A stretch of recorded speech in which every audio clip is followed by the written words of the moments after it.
काय दिसते लिमा गुडा ते लिमा गे असल लोकडे कोणती अशी कुणी नाही जमा नाही तर लिमा गुडा का हो लिमा गुडा का होय एडा कोण साई पुरली हो हे ऊपर वाटी आई ओहो एडा ऊपर बाटे पुरदेली ऊपर बाटे येने कोण वाट जाते उसकी मुझसे तल पारा बाटची मी हो कोण वाट तल बाटची अले एडा उल्टा बाटे पालाय असली हो मुड बाता ही गेला येना ये वाट चोपर के हाथे धरी कराय दिसते चोबल के हाथे धरी बडा बोले माकरू से हुमर कोटनु हेन के रास्ता कंडक बोलना है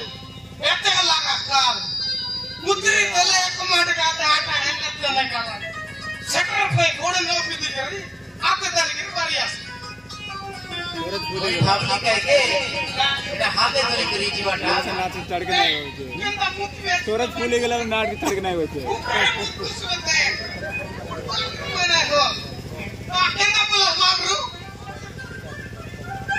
काडा बंद से येना ये वाट हां